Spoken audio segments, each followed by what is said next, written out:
Стоит. Глубина 18 метров. Принял 7,40. 4,5 градуса. Принял 8. Лодка медленно погружается. Глубина 18,5. Глубина 19 метров. Крен стоит 4 градуса. Глубина 19 метров. Передувается в нос. Принял 9 тонн. Погружается в нос. Нормально, все. Точно, лодка держится.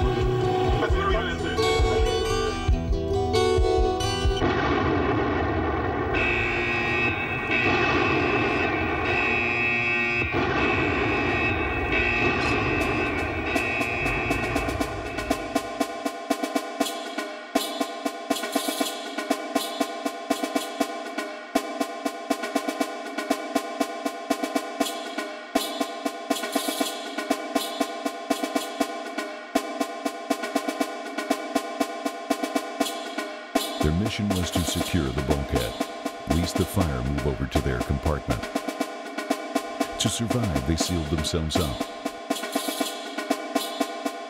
On the second day, they ran out of water. On the fifth, they felt the shortage of air. On the seventh day, they had first moments of fainting, but they hoped they would be saved. On the eighth day, they ran out of provisions, except the salt. On the 23rd day, no hope was left.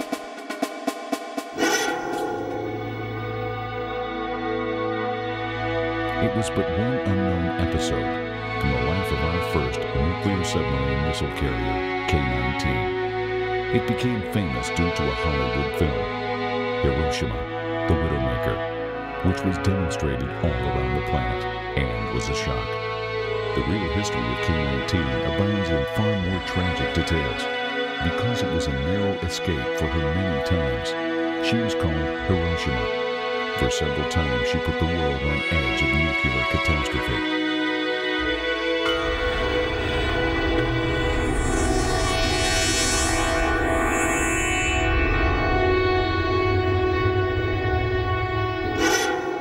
In the middle of the 1950s, the Communist Party decided to build the first nuclear submarine missile carrier. This submarine, equipped with nuclear missiles, was to become the USSR's strongest argument in the Cold War confrontation.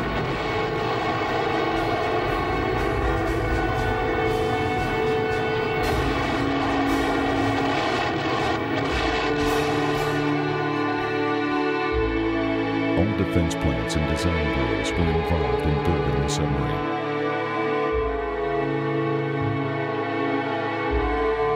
Simultaneously, the USA Congress takes a decision to form a special design bureau with a further task of building its first SSBN George Washington in the shortest possible period.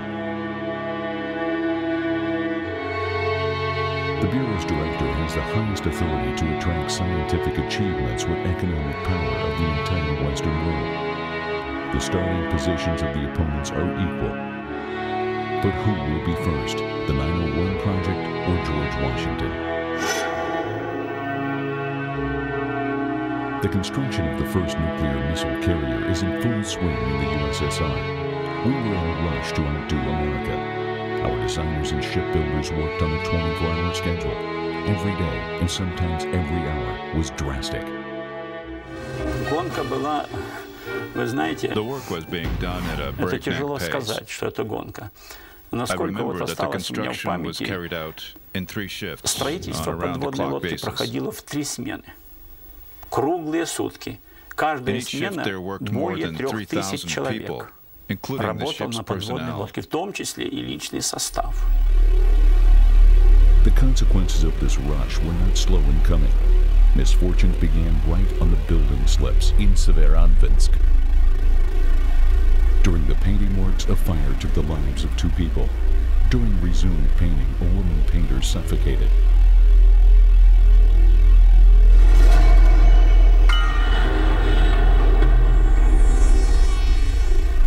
During the launching ceremony, the traditional bottle of champagne bounced off the board and didn't break. When the testing tank was filled with water, K-19 didn't resurface because they forgot to unfasten the lines of the way's end. During the reactor fast launch, the pressure exceeded the norm, and the fact that no one died was a miracle. During diving, a 1-degree careen occurred, and designers failed to correct it. At a critical point of diving, the careen reached 40 degrees. Emergency surfacing in a matter of 10 seconds nearly destroyed the ships involved in testing. Вот у нас некоторые говорят, а надо ли было Many people wonder, строить, так was it сказать, necessary подводную to build a лодку вот с submarine такой там, шумностью, with с such такой, там, parameters? еще там, с такими ракетами? Может быть, можно было Maybe the job подождать, first так should have сказать, been done on задуматься paper и решить эти and все only вопросы then performed сначала in на metal. бумаге, а потом в металле. When K-19 was being ordered, Moscow was well aware of the problems, which were yet unsolvable. But qualitative superiority can wait, they thought.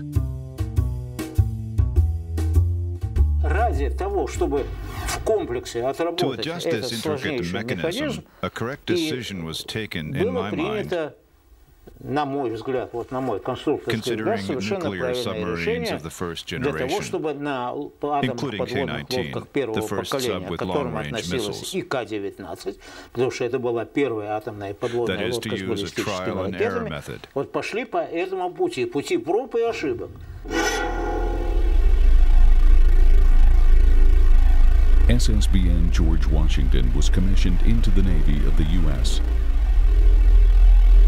It had 16 missiles to be launched from under the surface, with a hitting capacity of 2,000 kilometers, the nuclear charge 5 times more powerful than a bomb dropped on Hiroshima.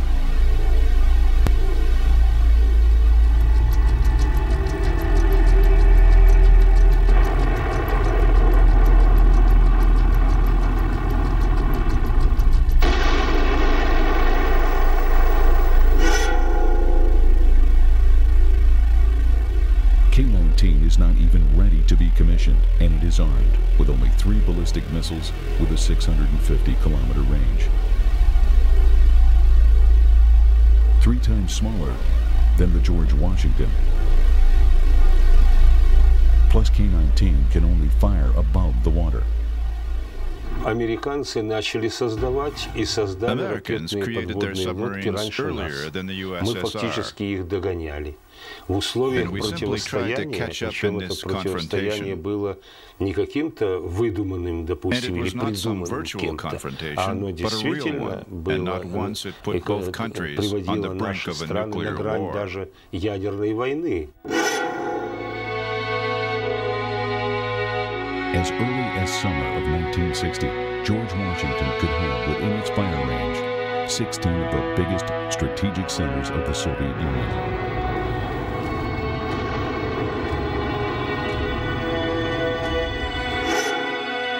Our first nuclear missiles carrier were commissioned only 3 months thereafter.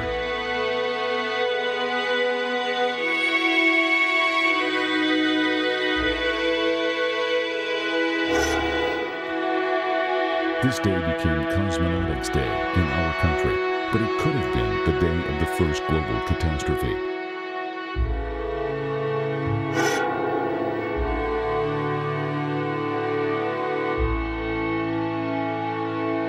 On April 12, 1961, at the very last moment, K-19 narrowly escaped a collision with the American submarine Nautilus, reconnoitering near our shores.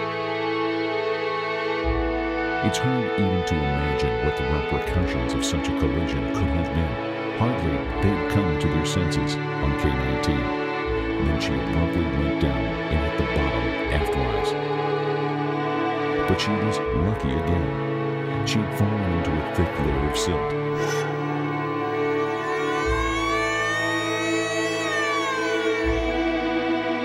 A horrible disaster, which became known many years thereafter, took place during K-19's first long-distance patrol.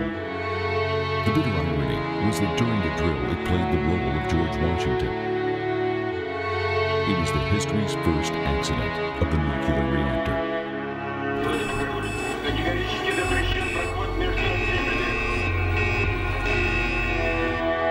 And someone had to enter the contaminated compartment. The crew did the impossible without the necessary clothing, knowledge, and equipment. They saved the submarine. They sacrificed themselves because they knew they were saving the world. Otherwise, the world ocean would have been contaminated, and it would have been a global Chernobyl. 25 years earlier than Chernobyl itself.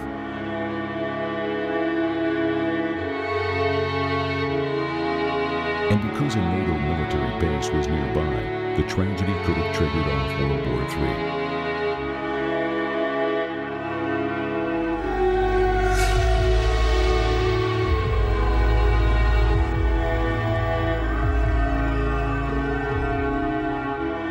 Khrushchev personally looked through the files of the sailors to be awarded.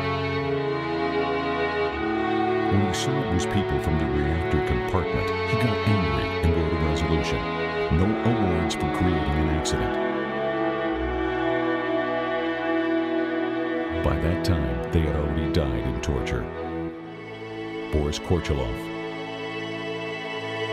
Yuri Ordachkin, Evgeny Koshenkov, Semen Penkov, Nikolai Savkin, Valery Karatonov, Yuri Ostev, Boris Ryzikov.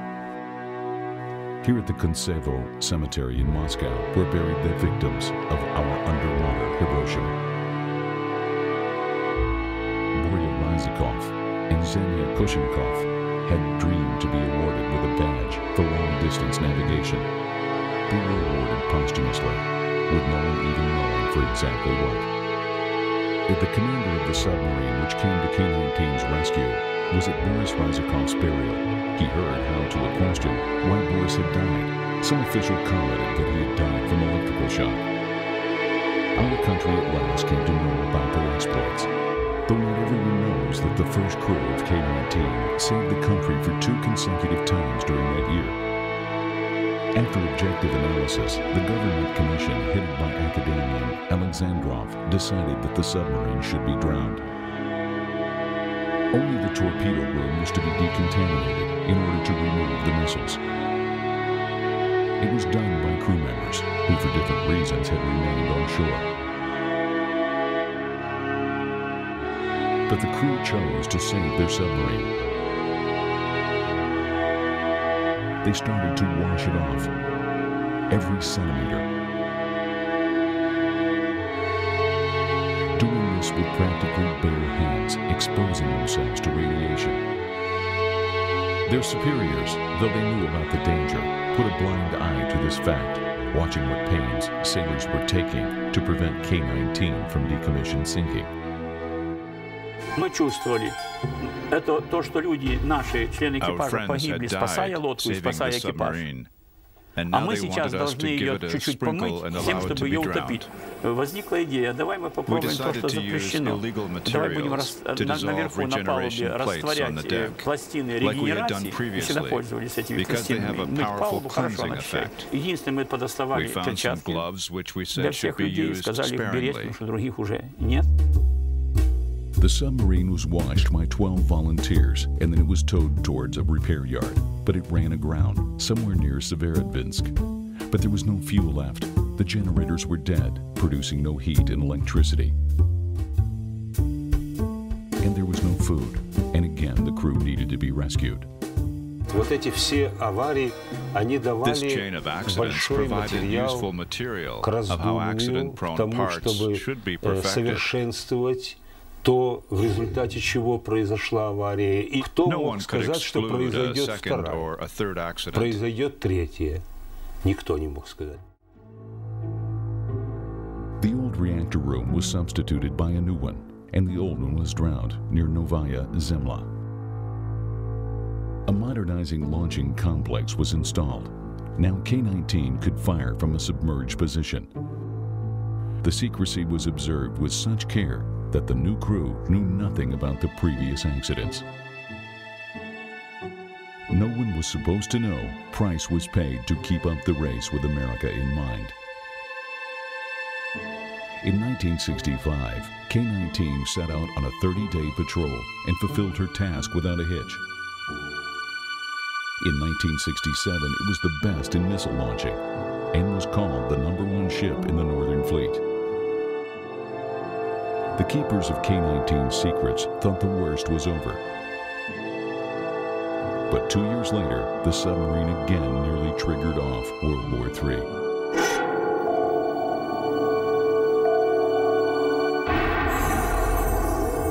K-19 is performing a drill task, moving at a slow speed underwater. At 7 a.m., there was a strong blow on the aft part of the submarine, and the submarine rapidly went down. But the captain managed to have the sub surfaced. K-19 had collided with Gato, an American nuclear submarine doing its spying business near our shores. The impact of this blow was located in its reactor parts.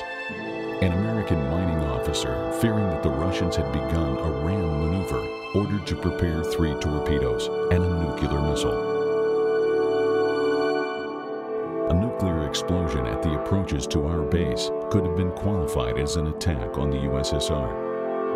Gato's captain immediately reversed that stupid order, thus preventing a nuclear war.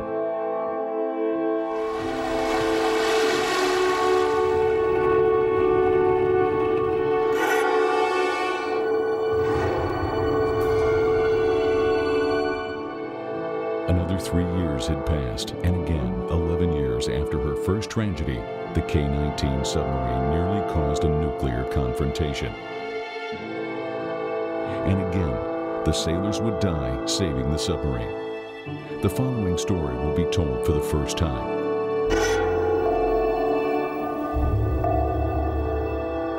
At 10:15, a duty sailor in compartment 9 reports a ventilation is on fire and asks for permission to ventilate the compartment.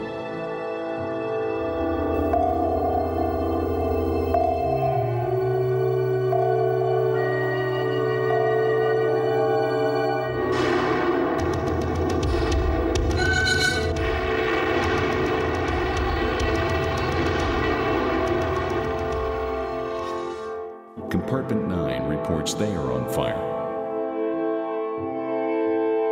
Shouts and coughing and banging sounds can be heard. 2 minutes later, the communication stopped. An underwater fire begins like a massive explosion. Very quickly, the compartment turned into a burning furnace. But other submariners knew they had no right to come to their friend's rescue, to save them from the burning compartment.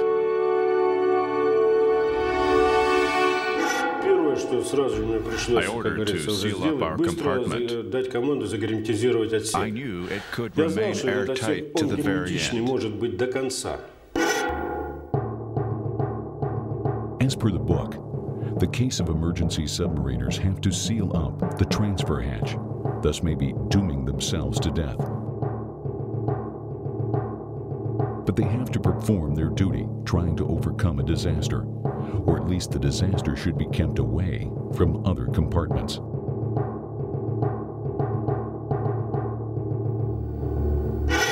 So I ordered to seal the hatch. Поджали переборку, держит этот матрос Кириллов. The sailor said, Говорит, товарищ I Мичман, я can't не hold it. удержу. They're trying to burst in. Я в отсек. And I ordered to Я use an emergency дал stop. команду раздвижной упор поставить.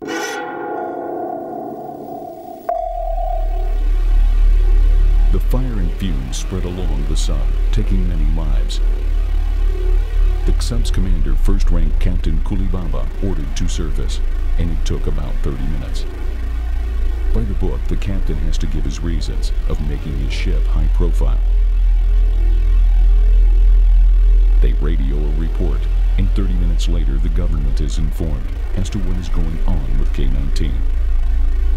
After that, reports would be sent from the submarine every 24 hours. 8 ships were sent to the area of disaster. Meanwhile, the submariners go on fighting for their boat.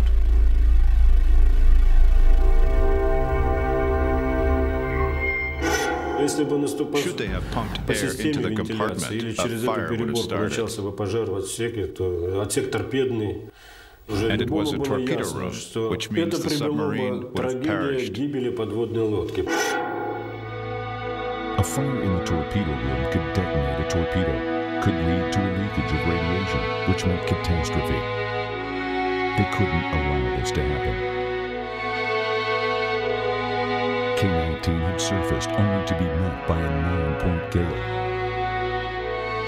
Kalibanga ordered to stop the reactor. It was the only way to prevent an explosion and contamination of the ocean in case the boat perished. A huge wave covered the submarine. Water reached the emergency diesel, and it couldn't be started, which meant they couldn't turn on the lights and ventilate the rooms. They filled with fumes and carbon monoxide. Rooms 9 and 8 were on fire.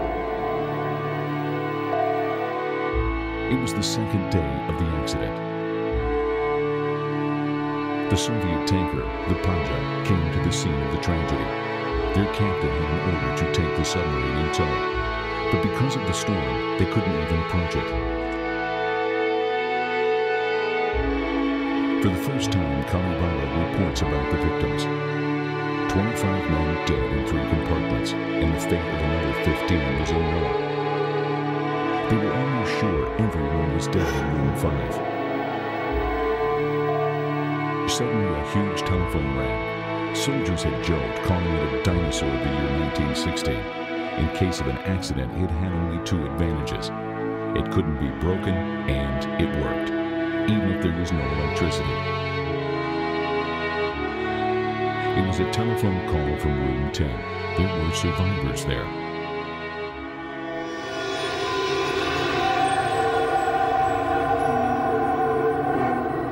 Первые буквально, может быть, полчаса, 40 минут. Конечно, состояние было в отсеке, надо сказать, очень плохое. Во-первых, много поступило угарного газа. Аппараты, которые на индивидуальные дыхательные аппараты из P-60, которые находились в этом отсеке, их было всего 4. И то один оказался, это прежде всего командир отсека, лейтенант Хрычиков, не проверил его. Там оказалось, что кислородный баллон пустой. На одном маска была не герметичная. Первые сутки они вообще все лежали. Для меня было дико. Всплыли, стали, попадали, лежат, я на связи. Укачивать невозможно. Свет, еще аварийные фонарики работали. Вот. Our emergency torches still worked. I would call out for my friends. No answer. It was scary. I was afraid someone had died already. A fire in a sealed room eats away oxygen, filling the air with carbon monoxide. Very soon, people in the aft room 10 began to suffer from convulsions. Though all hatches were tightly sealed, carbon dioxide oozed in.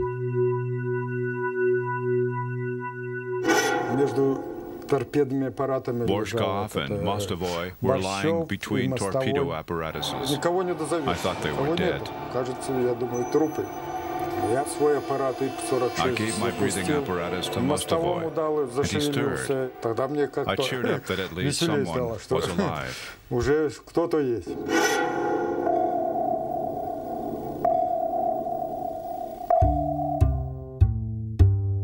None of the ships could approach the submarine because of the storm, and the crew had to count only on themselves. Those of them who could move would bring out their sick comrades to fresh air, into the hands of the doctor. Yet others tried to keep the boat afloat. The situation was catastrophic, but they wanted to save their friends in the aft room number 10. For this, they had to pass through burnt rooms, number 8 and 9. They opened the bulkhead, and the fire was fanned anew.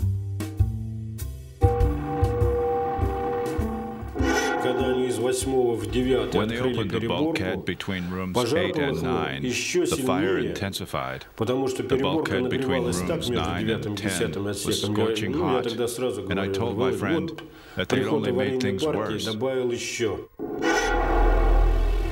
It became clear that the people from room 10 could not be rescued yet, but their existence had to be sustained.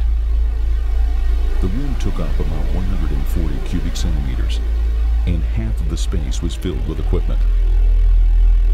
there was a deficit of oxygen. The air was thick with carbon monoxide. Fresh air had to be urgently pumped into the room. But how? Then they remembered about a pipe usually used for pumping water into the aft cisterns. Fortunately, the pipe was intact. The air was pumped in. But a danger remained for those in number 10 to die from cold, hunger, and thirst. We put on all clothes we had within our reach. It was the North Atlantic, +4 above zero. You could see your own breath, and you had that soreness in your throat from cold. We needed to get some water. There was that cistern for fresh water. Alas, it was empty. But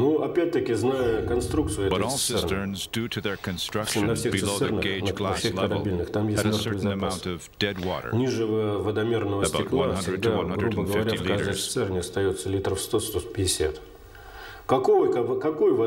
only problem was the poor quality of that water. It was real nasty, with that rusty taste. But you couldn't see it in the darkness, so it was drink-worthy enough. But first we had to get that water, and this problem we managed to. We broke the water gauge and used a tap on the bottom. The water was full of sediments and had that red, rusty color. We warmed, filled bottles under our quilted jackets, and then we would take little gulps. It was their 4th day of confinement in room 10.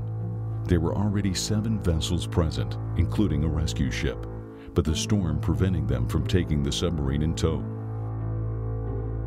It was huge waves rising 14 meters high, but the crew continued their battle. They reported about the number of victims, 28 dead already. The condition of men in room 10 was qualified as satisfactory.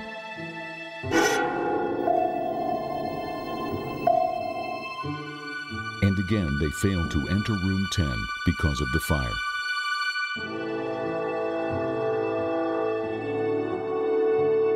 At last, the storm had abated, and the rescue ship had a chance to approach the submarine.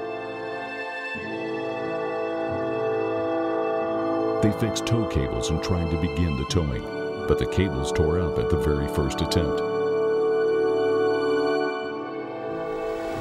Rescuers were coming. The room was unsealed, and oxygen caused another fire. For 3 times on end, rescuers tried to get in.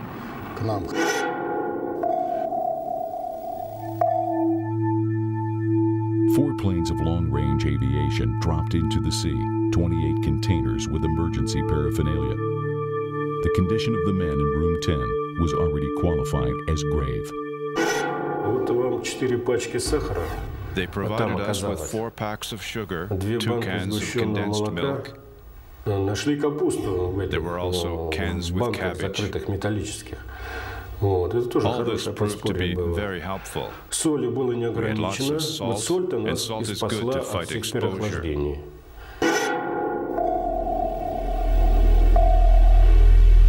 Rescuers made another 4 towing attempts, but the ropes tore up again. They passed to the submarine an autonomous radio, emergency torches and batteries, and other helpful things. Not all sailors had recovered from carbon monoxide, but they could not be transported to the neighboring ships. The situation in room 10 became critical.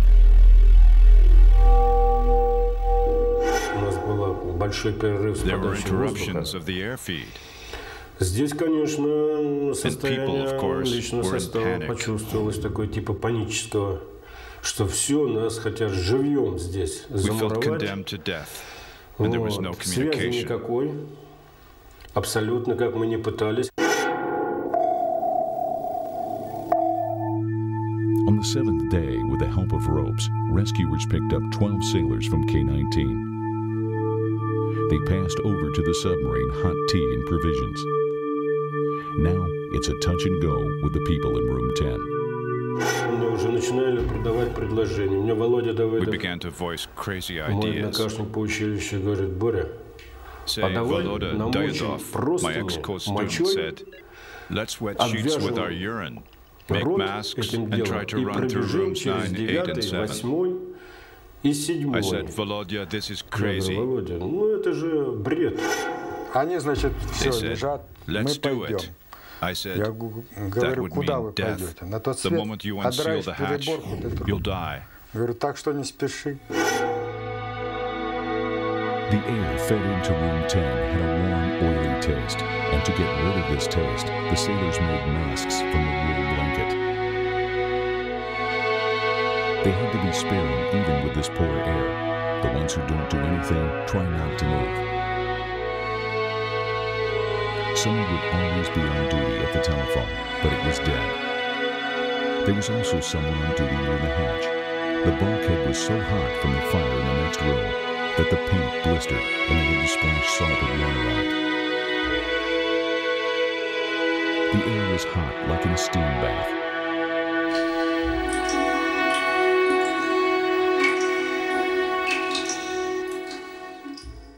Ninth day, the storm continued. Then there arrived Vice Admiral Drost. A helicopter took off from its tossing deck. Everyone who saw this thought they were hallucinating.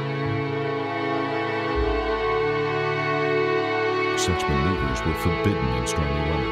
The helicopter can fall into the water even before it gains the necessary revolution momentum. But the three pilots, Krenov, Semkin, and Malankin, had come with a clever idea. Though it was very risky, they would roll the helicopter out of the hangar, and then 30 sailors would support it, while the engine was gaining momentum, and only then would they let it go. In the same fashion, they helped it during landing.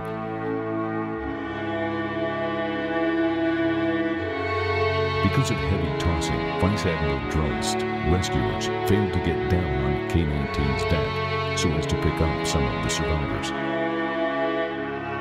During the next 2 days, the storm abated.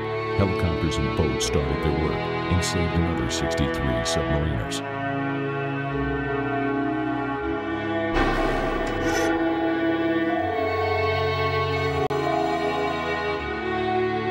There were 31 men left on K-19, including 12 men in room 10. The storm had reached 9 points, and the submarines careened 60 degrees at certain moments. The attempts to take the sub in tow were still a failure. During that day, the ropes tore up 5 times. People were swept away from the deck of the sub, and 2 of them died because safety lines tore up.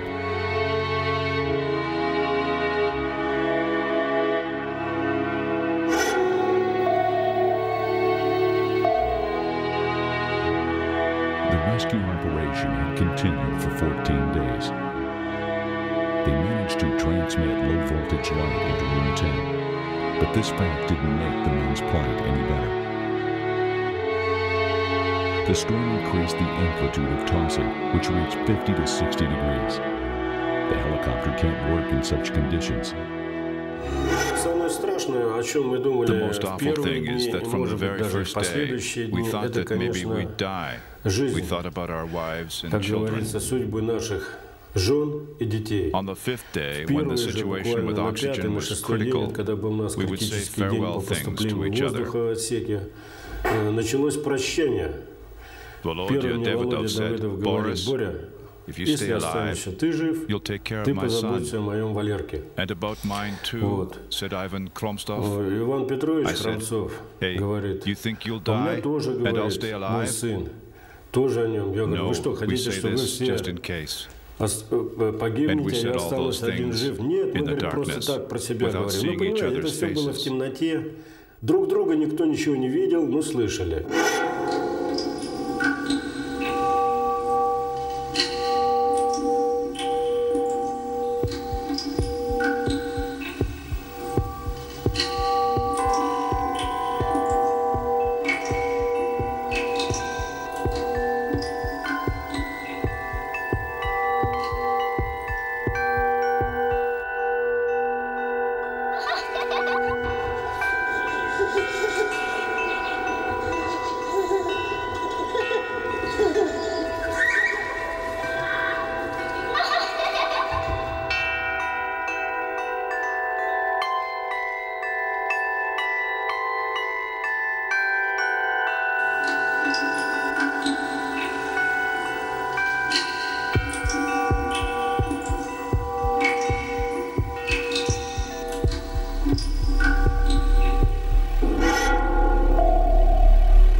weather had improved at last, they turned on the diesel and began to ventilate the compartments. First of all, in order to reach compartment 10.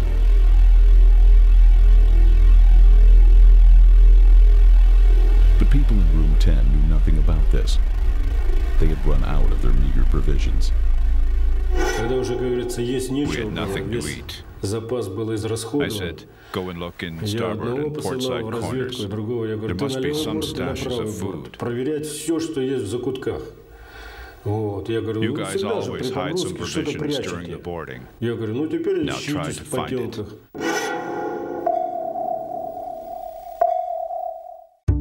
It was only a 2-point wallow now, and rescue parties were able to come on board K-19 in order to bring out people from room 10. There also appeared an anti-submarine Soviet cruiser Leningrad and an American patrol craft Galaxy. NATO planes would regularly hover over the scene of the tragedy. Only on the 18th day, K-19 was taken in tow. A rescue ship, Bestow, towed the submarine at a speed of 6 kilometers an hour. People in room 10 could only make guesses.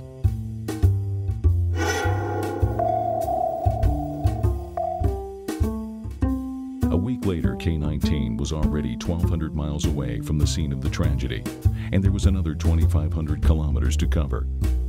But will the inmates of room 10 pull through another week? The carbon monoxide concentration in the afflicted rooms was lowering too slowly.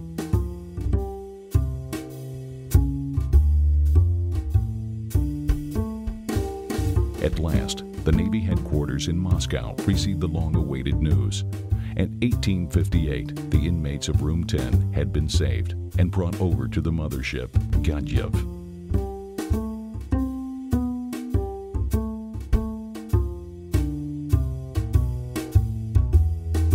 The confinement in room 10 had continued for 23 days.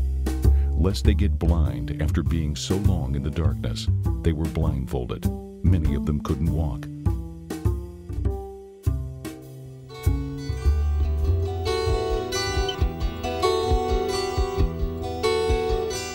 We saw it all happen to us, like in a haze. Not to upset us, our friends didn't tell us about the dead. Но состояние было такое, когда прошел буквально 5-6 метров, это было равносильно тому, что пробежал 10 километров. Подышка. Командир срывает маску, The commander took off his mask. He was crying, and everyone was crying. The commander took off his mask. They had kept the fire away from the torpedo room. They prevented the leakage of radiation and the explosion of the reactor. They had saved the world.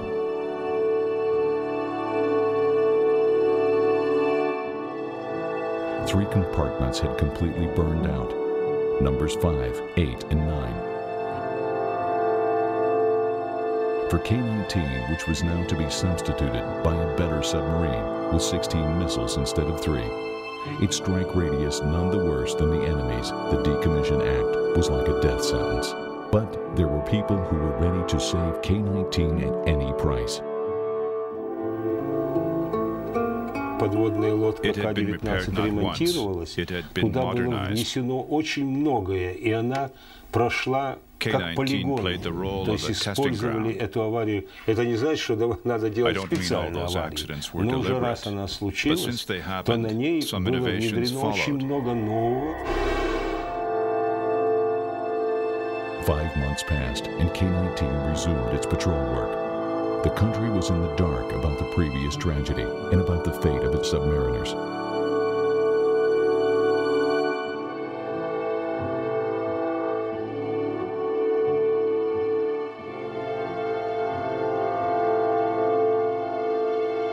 Vice Admiral Anatoly Sorokin was only one of the few people who enjoyed some public appreciation. He became commander of the fleet, which included K-19, and shortly thereafter he had a makeshift monument to K-19 heroes dismantled.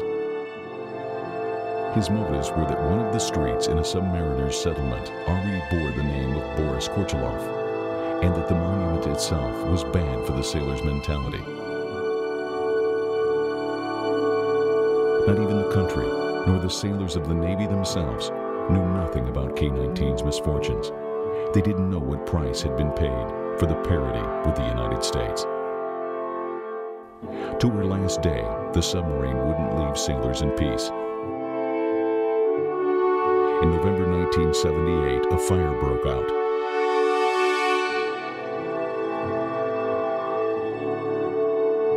And the same happened in August of 1982.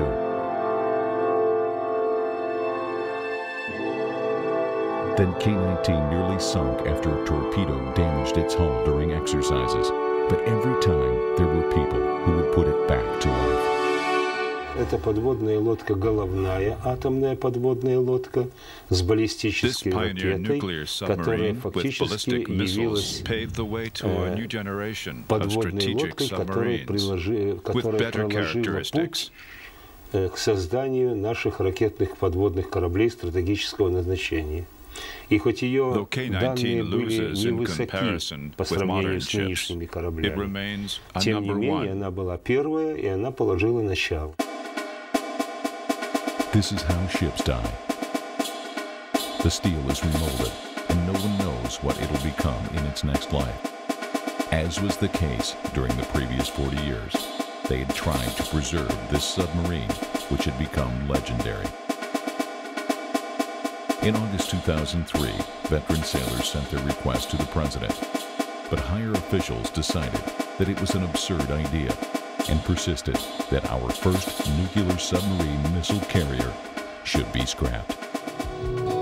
Я смысл этой жизни вижу в том, чтоб не жалея ни души, ни тела, идти вперед, любить и делать дело, себя не оставляя на потом. Движение постигая красоту, окольного пути не выбирая, наметив самый край, пройти по краю, переступив запретную черту. Не ждать конца в часы, уставив взгляд, тогда и на краю свободно дышишь, и пули, что найдет тебя, ты не услышишь, а остальные мимо пролетят.